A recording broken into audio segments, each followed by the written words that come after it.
नवे पाकिस्तान विच पुराने लीडरां दा एहतसाब जारी है ते हुण एहतसाब अदालत वल्लों हुक्म भी आ गया है कि साबक वजीर खजाना इसहाक डार दी जायदाद नीलाम कर दी जाए।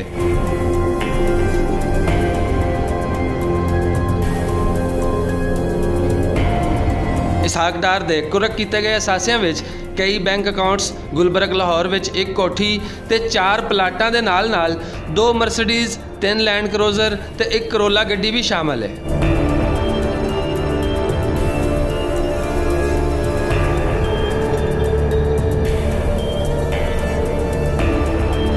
इस सारा कुरक किया गया माल वो है जिहड़ा साबक वफाकी वजीर पाकिस्तान विच छड्ड गए सन, जिन्हों असी झूंगा भी कह सकते हैं।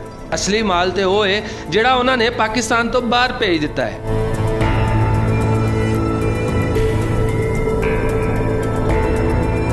इस माल की कुरकी नाल उम्मीद बन गई है कि जदों इसहाक डार नूं इंटरपोल राही गिरफ्तार करके लिआंदा जाएगा उदों वो माल भी वापस आएगा जिहड़ा उन्होंने दुबई समेत दूजे मुल्कां विच भेज दिता सी। दूजे पासे एहतसाब अदालत ने नैब रावलपिंडी की दरखास्त से नंदीपुर पावर प्रोजेक्ट में ताखीर ते साबक वजीर आजम राजा परवेज अशरफ ते रहनुमा तहरीके इंसाफ बाबर अवान ते फर्दे जुर्म आयद करने लई 24 अक्तूबर की तारीख मुकर्रर कर दी है।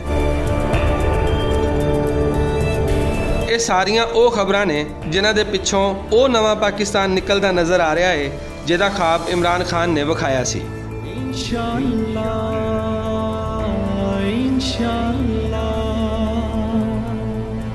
नया पाकिस्तान।